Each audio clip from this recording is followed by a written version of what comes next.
嘿嘿，鞋儿破，帽儿破，身上的袈裟破。你笑我，他笑我，一把扇儿破。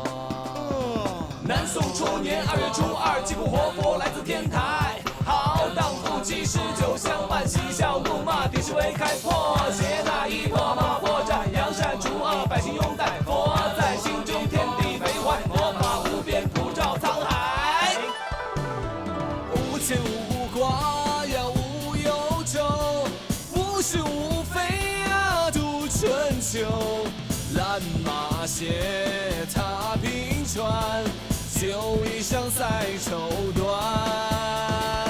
也会唱，也会歌，也会刚，也会柔，快快乐乐笑王后，快快乐乐笑王后。谁把明月挂枝头？谁让春风吹不休？是谁让阳光在人间走？是谁让爱常在心中？佛在胸中起高楼，滔滔江水入河流。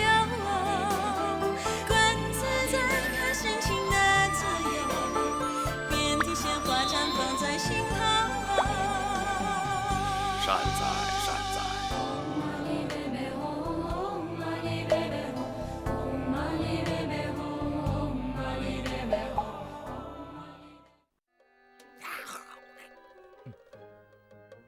明少，跟我走。是，走。1、2、1，1、2、1，起来了。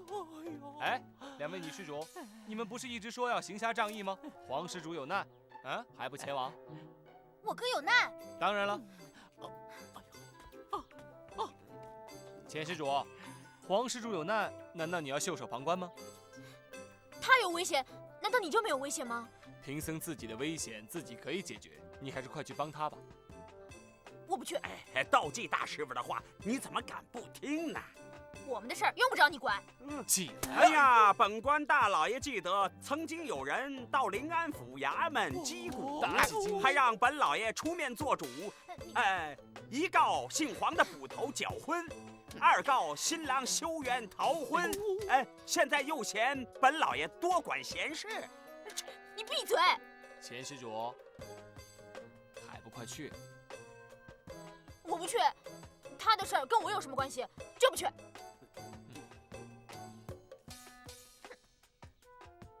快去呀！不去啊！道济大师傅，该走的都走了，那咱们是不是也该上路了？儿驾！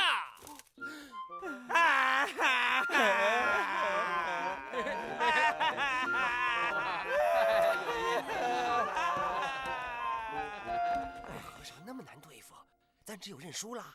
不，那想我师兄也是江湖上的一个人物啊，这什么时候都得走着来瞧啊！咱们看着，到底谁能笑到最后？走。去哪儿？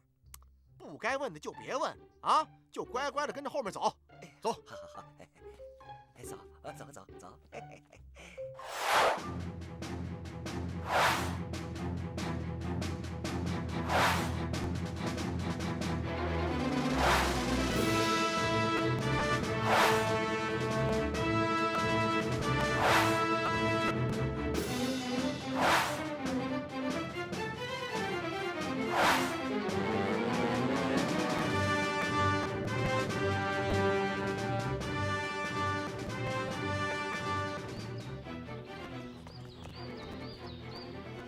欢迎诸位高人前来助阵，请。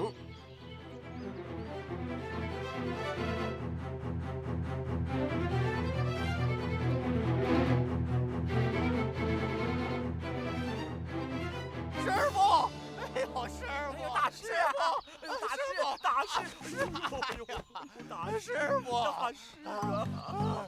哎呦，大师。大师啊，大师，师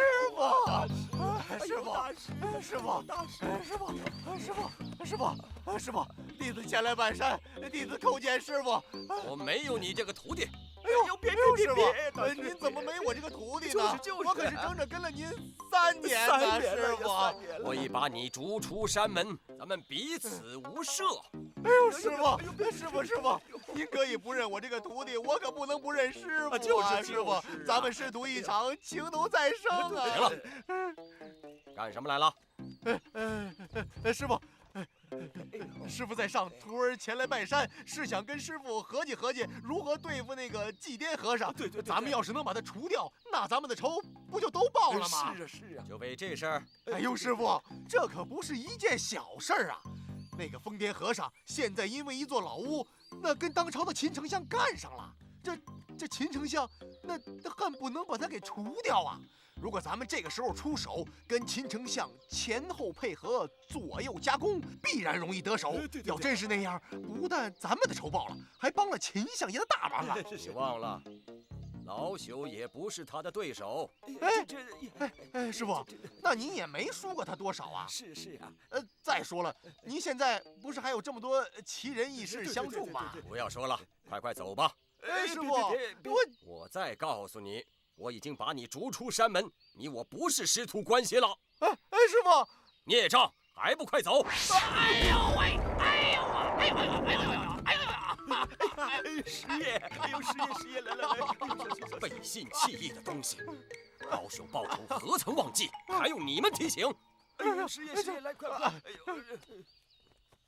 来，各位，请。小心！师傅，快走！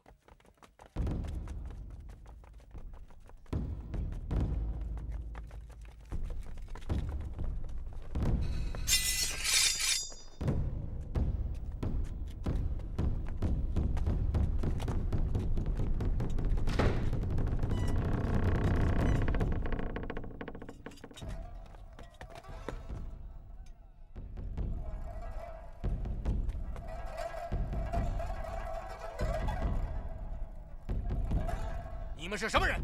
为什么将我岳家包围起来？杀！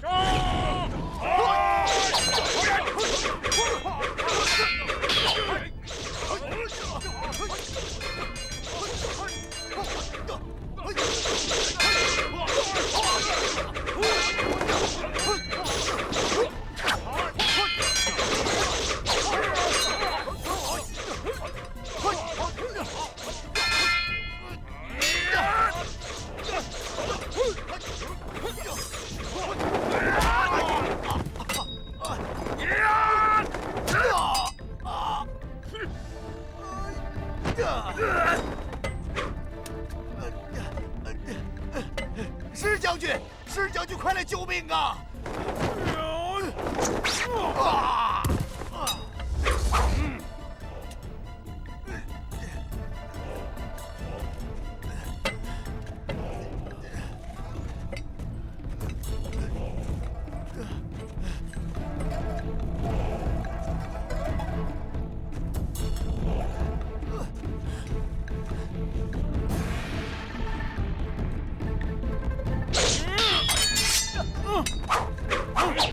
大胆歹徒，光天化日之下竟敢蒙面抢劫！兄弟们，上！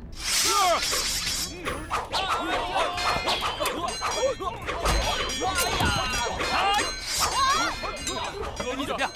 不要紧吧？阿柱，你在这儿，我上去。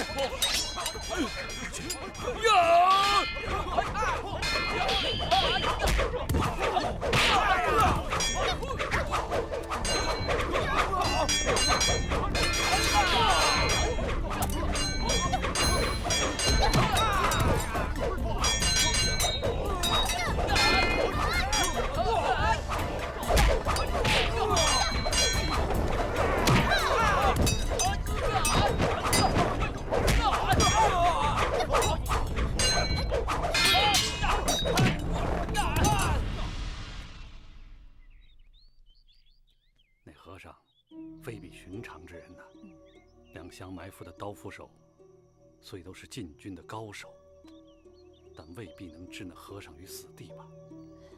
那和尚的确有些法术，但据说污秽之物可以破解法术。老爷，你看。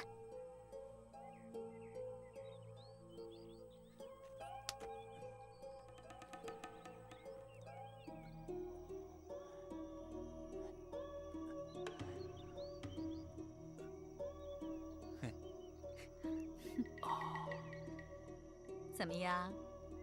好啊！恐怕清风里岳家那边已经动了手了。那边岳家的老仆一除，这边把碍事的和尚一灭，这样岳家的老宅就没人敢说话了。那岳家的老屋，无论是咱们秦家龙脉上的一颗珠子，还是咱们秦家的克星，都得镇在咱们的手里。皇上驾到！早不来晚不来，怎么偏在这节骨眼上来了？嗨，都是你！你让我装病！你看，就是皇上在边上站着，咱们该做的事还是要做。堂堂5路兵马大元帅，说杀就杀了，更何况他一个疯癫和尚。皇上驾到！歇驾！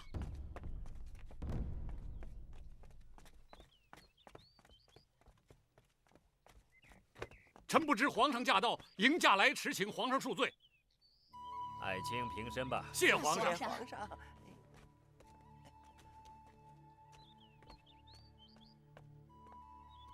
秦爱卿，臣在。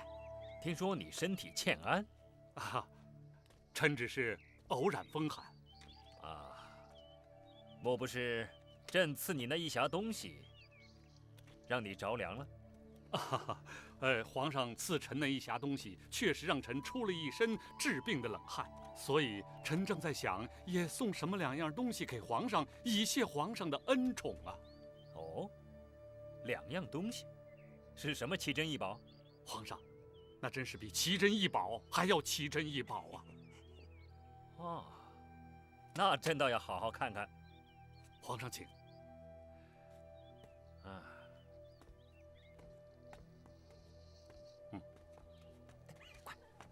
快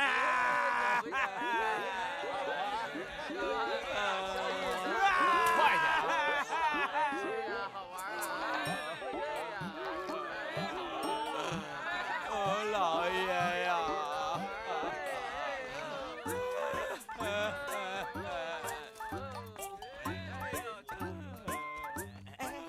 这不能进。我是来见相爷的。我知道，咱们走侧门好吧？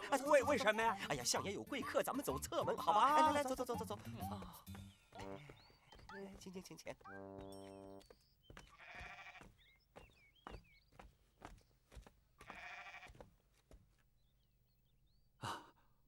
皇上，您往门外看，那是什么？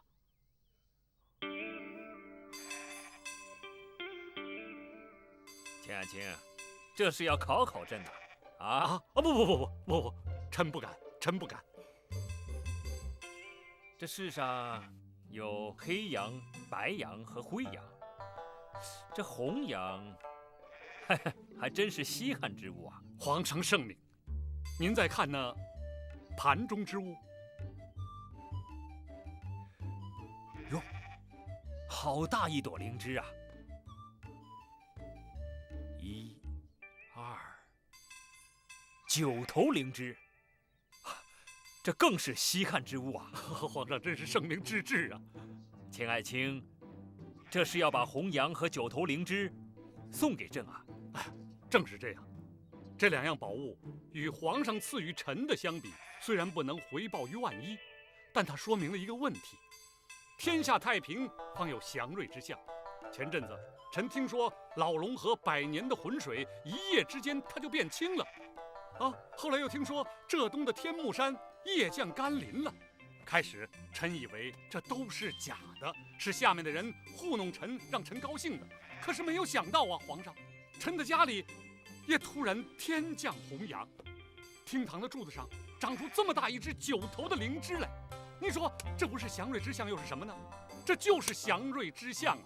这还说明了另外一个问题，皇上，不是有人在您面前说臣是专权误国吗？臣不过是为了皇上多做了一些事，为皇上分忧，臣误国了吗？天降祥瑞，不正说明我大宋江山永保，社稷永存吗？那些诽谤自然会不攻自破呀，皇上。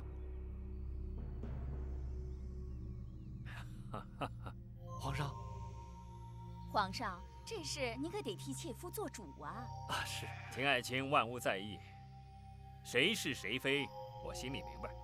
臣谢皇上。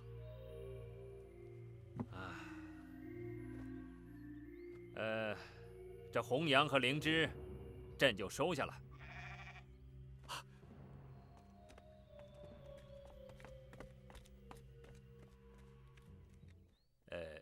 秦爱卿，听说你府上后花园山石奇异，朕想观赏观赏。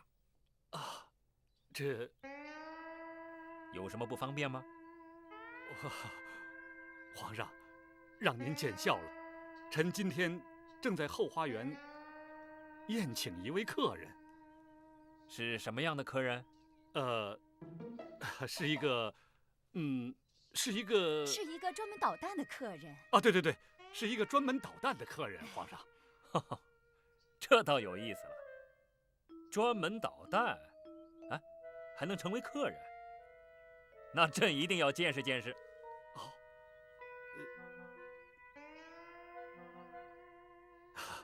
请皇上恕臣怠慢，臣请皇上起驾回宫。秦爱卿，这是对朕下逐客令啊！臣不敢。皇上，那客人确实是一个通天的人，臣怕到时候惊了圣驾，担当不起啊。好，秦爱卿既然不欢迎朕，那朕就回宫了。皇上请。秦爱卿有客人，就不必送朕了。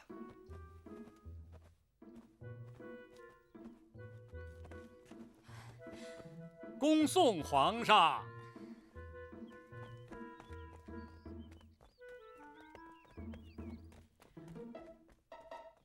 哎呀，来，请。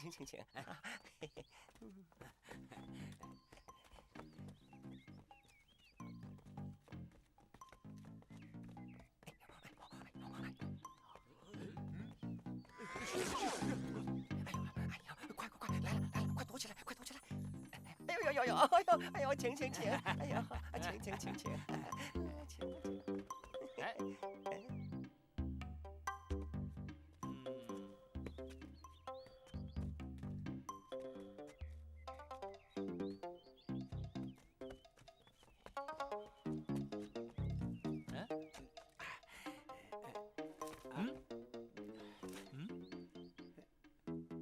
喂，朱大人请的客人到啦！我到了，出来啊！有没有人出来？这秦桧他神情有些古怪，朕倒要看看他今天宴请的是什么客人。臣去问问。不必了，都在这儿候着。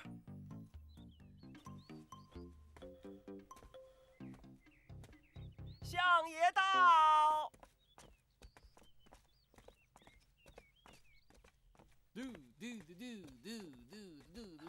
相爷，相爷，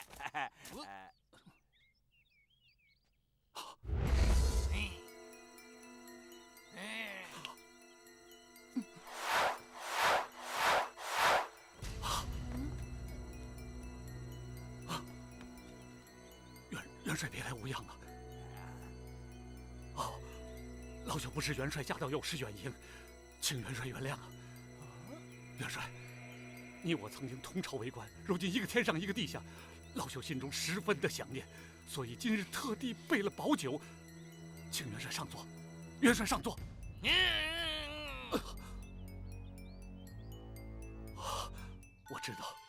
我知道元帅你心中是十分仇恨老朽，十分的仇恨的，但是老朽的内心是十分的冤枉啊！你想啊，要不是皇上的旨意，我怎么敢对岳元帅下手呢？当然，你也可以认为老朽唆使皇上，也可以认为我是假传圣旨。可是元帅，元帅，相爷你疯了？哪来的岳大元帅？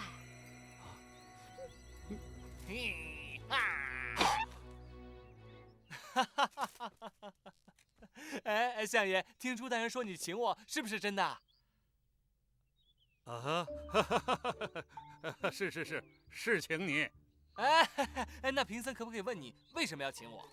请就是请，还要问为什么吗？相爷，你曾经以莫须有的罪名呢，就判了一个人死罪，现在又以没理由来请我，只怕你们家的酒是好酒，但这个客人嘛，未必好当哦。哎，你和尚既是熟客也是稀客，这酒菜已经备上，还不上请？快上座，上座。来。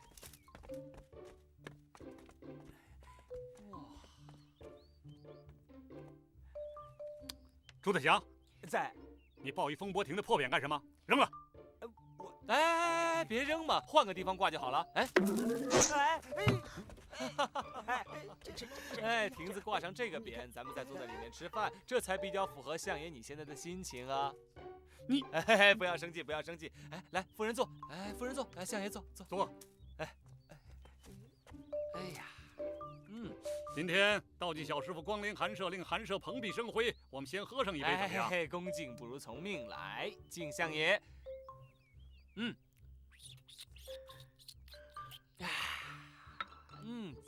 酒是好酒，菜也是好菜，就是不知道相爷找贫僧到底什么事。好，那咱们就长话短说。其实这件事说起来十分简单。清风里岳家那几间老屋现在已经是无主之物了。老夫几次派人收归官有，但是未果。听说是你道济和尚从中作梗，不知是真还是假呀？那真的又怎么样？假的又如何呢？如果没有这种事情更好，我想一般不会有这种事情。因为道济师傅是出家之人，出家之人红尘不染，六根清净。相爷，其实什么事情都有例外，比如说我就是僧人中的一个例外啊。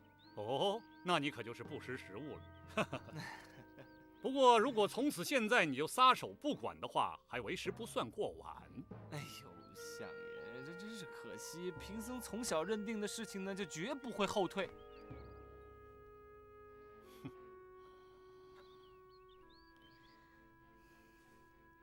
慢。相爷，我知道你要说什么话哦。你要说顺我者昌，逆我者亡，对不对？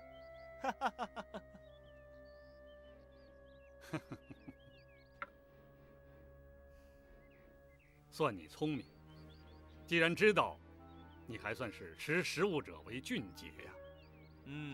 识时务者为俊杰。是啊，我想贫僧今天要是不识时务，恐怕很难活着从相爷这里走出去。对了，相爷，我现在有件事儿特别想向相爷请教，并想从相爷这里得到印证，可以吗？说吧，老夫不吝答复。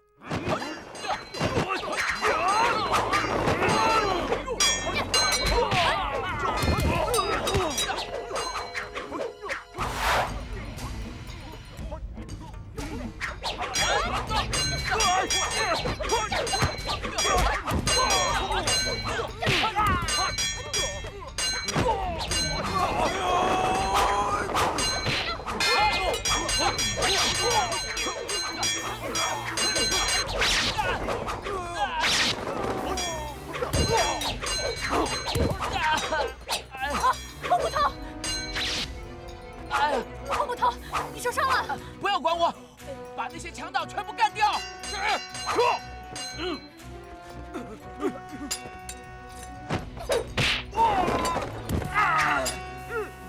你们是什么人？说出来吓死你！说，我们是大内禁军教头。大内禁军教头，你们想干什么？把那个守屋的人干掉。受谁指使？当今相爷。现在街面上流行的一种传言，说岳飞岳元帅在被杀之前，也就是相爷你在考虑到底是杀掉岳元帅还是不杀岳元帅的时候，您和您的夫人一起在书房的东窗下睡觉的时候，一起做了一个非常奇怪的梦。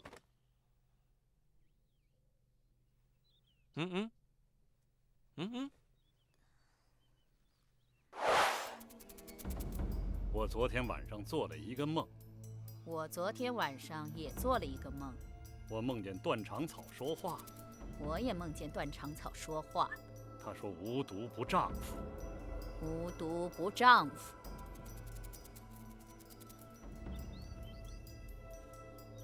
杀了。小师傅，你知道的太多了吧？相爷，知道太多是好事啊！我还知道相爷现在在肚子里又在想无毒不丈夫，对不对？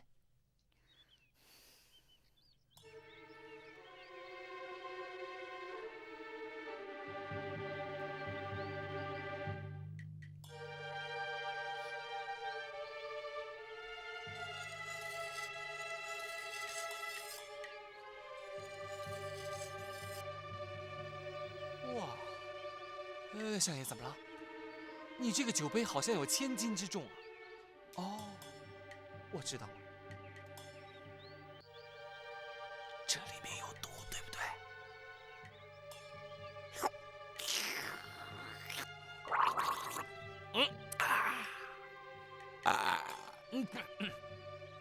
好酒。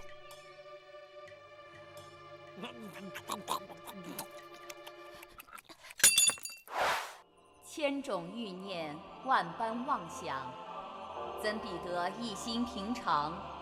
作恶之人若能悔悟，发一善念，渴望善终，譬如千年暗语，一灯一照，千载之暗，一时顿挫。正所谓放下屠刀，立地成佛。人们苦苦追寻何谓佛法，道林禅师以8字相赠：诸恶莫作，助善赠贤。弟子明白了，多谢师父，阿弥陀佛。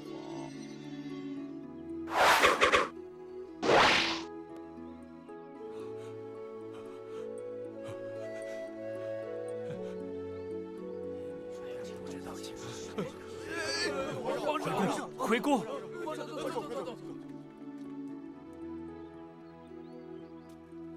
阿弥陀佛，贫僧向施主化缘。哼，你化什么缘？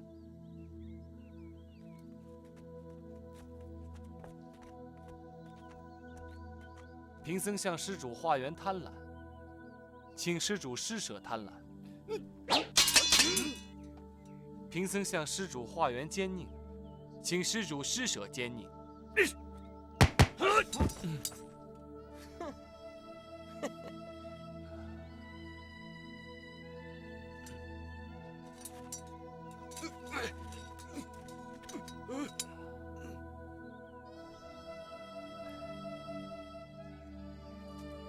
贫僧向施主化缘阴险，请施主施舍阴险。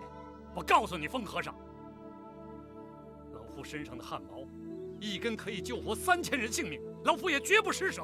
什么奸佞，什么贪婪，什么阴险，如果都施舍给你，那老夫也就不算是老夫了。善有善报，恶有恶报，现在不报，将来必报，不是不报，时候未到。周大人，你听见了吧？听见了。疯和尚，你要知道，跟老夫作对的人绝没有好下场。动手！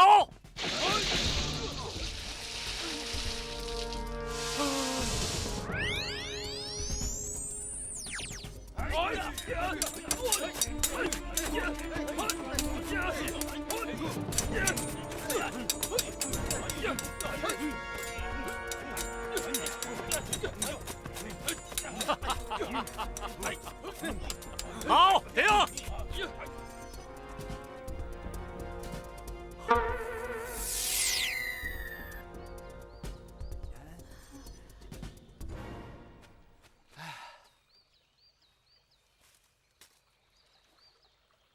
刚才真是多谢你啊，老兄，要不是你，我的头早成烂泥了。哎，要不是你一阵风给我带走，现在又有一个冤死鬼了。多谢你们2位啊！哎，一股尿骚味儿。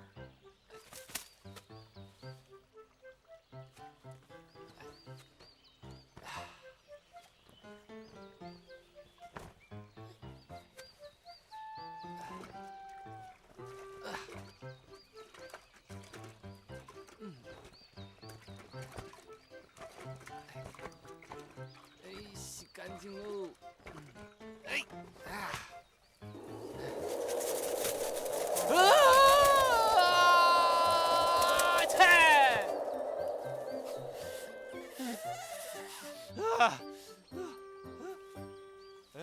干了。喂，下次烘干之前能不能提前说一声？这么凉，不怕我感冒啊？不过多谢了啊。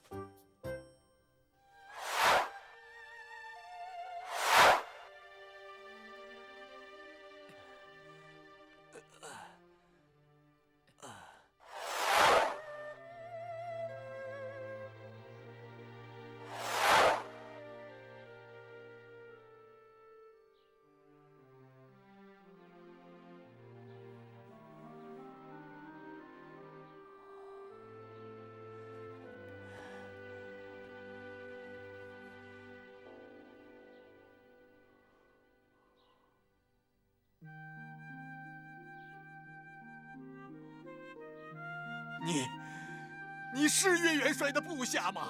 啊，你还算是个人吗？你以为那些蒙面歹徒是冲我岳大来的吗？我岳大算什么东西啊？啊，他们是冲着岳家的房子来的，他们是要把岳家的旧居一块儿给霸占了呀！可你却袖手旁观，见死不救。我岳大不了拼个一死，死不足惜。可岳家的宅子要是没了，岳元帅就成了孤魂野鬼，到时候他的牌位没有地方寄放，你知道吗？你这个见死不救、贪生怕死的东西！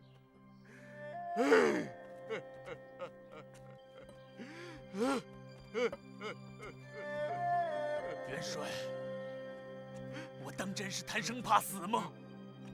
我留着这条命，是有更大的用处。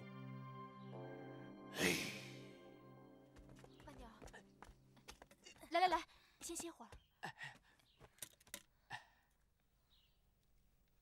哎，钱英姐，前面不就是你住的那个客栈了吗？我看啊，就近先把我哥扶进去，休息一会儿再说吧。什么？我哥是为了救你才受伤的，而且这一路流了那么多血了。我说不了吗？把我看那么扁呢？走，我们走。走。哎呀，小心点啊！慢点。当心，来。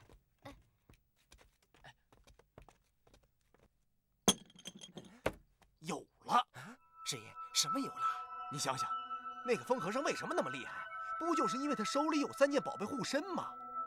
师爷说有了感情就想到这个。哎呀，想当初这3件宝贝在我石某人手里的时候，那个疯和尚不就像一个没了壳的蜗牛，想怎么拿捏我就怎么拿捏吗？哎呦，是啊，最后那3件宝贝还是落到人家疯和尚手里。所以我说有了，就是要想办法再把它弄到咱们手里呀。师爷不能说，得真有那办法才叫真是有了呢。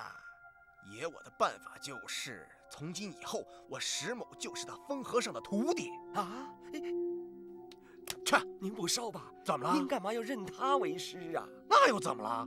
反正我也被逐出师门了，我也没有师傅了。再者说了，我只有拜那个疯和尚为师，才有机会弄到那3件宝贝。嗨，人家和尚未必收你为徒啊。哼，爷，我自有办法。哎，哥，你那手上的鞋啊，别放在人家床铺上，这可是钱姑娘的床。好，我放这儿。喂，你可别话里有话呀！我什么时候嫌脏了？这再说了，你哥是为我受的伤，就是把这床全部弄脏了，我也愿意。行，有你这句话呀，我哥就可以在这儿安心养伤了。哦，对了，你们应该去看一下道济师傅。秦桧今天请客，摆的肯定是鸿门宴。什么？你怎么不早说呀？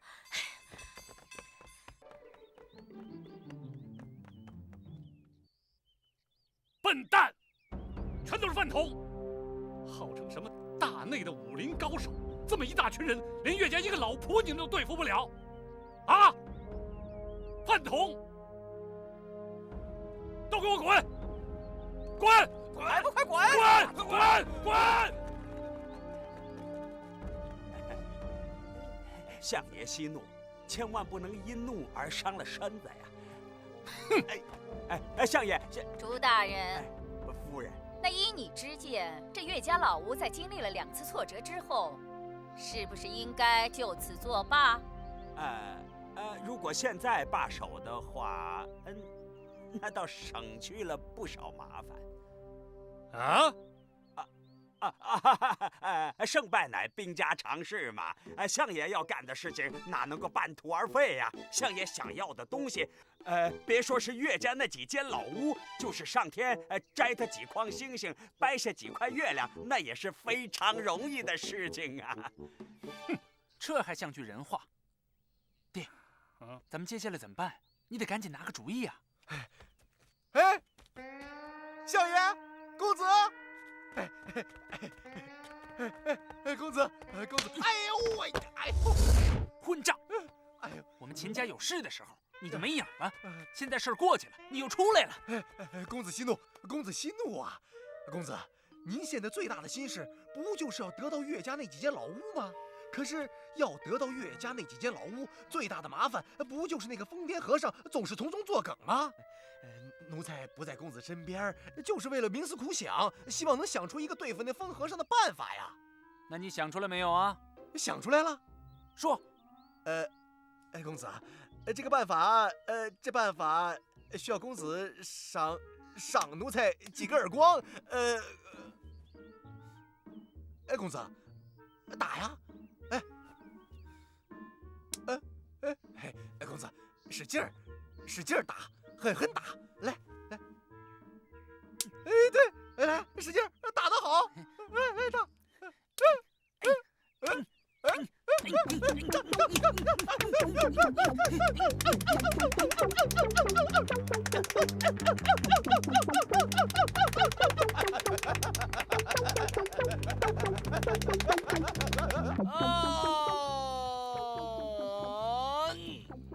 早上起来该做操，5、6、7、8，1、2、3、4，2、2、3、4，3、2、3、4，4、2、3、4。眼保健操第1节，1、2、3、4，2、2。秀元哥！你别跑啊！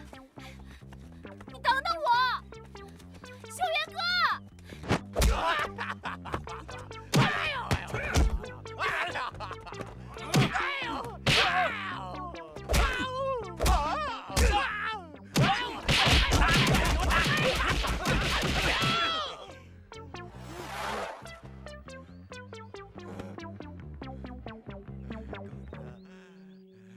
差不多够了。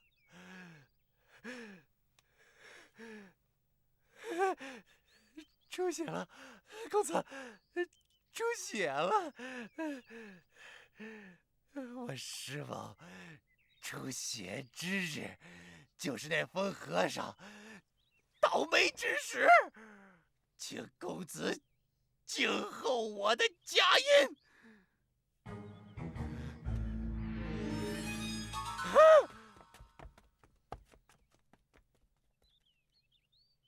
来人，在，给我备轿。是，相爷上哪儿？我要亲自打上山门去兴师问罪。我要问那个老和尚一个管束弟子不严之罪。走。哎呀，秀元哥！站住！哎呀，好，不跑了，我站住了。秀元哥，你没事吧？多谢钱施主关心啊！哎，你怎么又叫我钱施主啊？啊，多谢钱姑娘关心。这还差不多。哎，我问你啊，哎，你说我是老虎还是狼啊？你怎么见我就躲呀？我那是因为我觉得我愧对钱姑娘。你知道愧对？那你说你知道愧对我什么呀？贫僧以为是修缘啊，是修缘以为愧对一，钱姑娘让李修缘跟钱姑娘回去，李修缘没有顺从。快点啊！钱姑娘问李修缘，为什么既想出家，又何必要成家？或者说，已经成家了，又何必要出家呢？李修缘给钱姑娘的解释一直不能令钱姑娘满意。那快点三，钱姑娘曾经向李修缘要过一纸休书，李修缘左思右想，结果左右为难。如果不写休书，那钱姑娘跟李修缘之间就瓜葛不断；如果写了休书，钱姑娘，你确实没有七出之错中的任何一错，所以休书之事至今没有结果。对，暂时就这3点。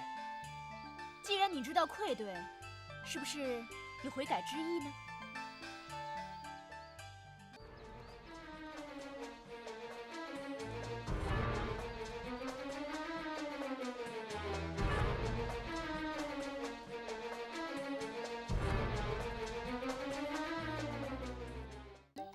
其实圆则圆，远则远。若能不圆而又不远。什么叫若能不圆而又不远呢？我是说，干戈可化玉帛，麻丝可成红线。休书也可变成一纸梅书。你闭嘴！你都乱七八糟说些什么呀？好，那我说点正经的啊。黄狗死了。什么？黄狗死了？死了，都翘狗腿了。真的死了？真的死了，狂犬病没得治的。我不信他就这么死了。哎，你干嘛伤心啊？像他那种恶人死了，我们应该开心才对。哈哈哈哈哈哈哈哈哈哈！不，他不是个恶人，他是个好人，他心地善良，他为人忠勇，他为了朋友不惜两肋插刀，他是这个世上最善良的人。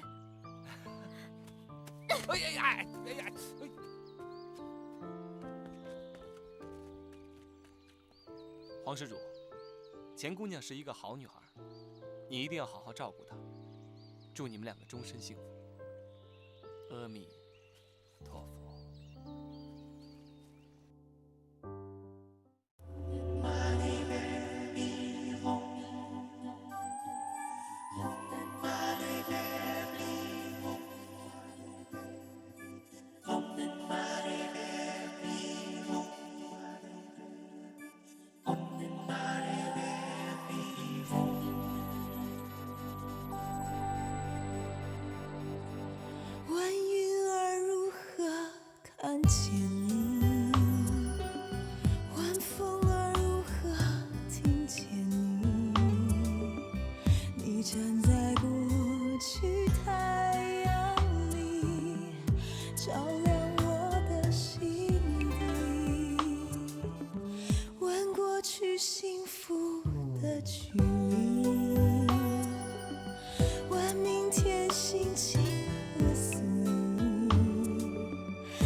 笑看生活。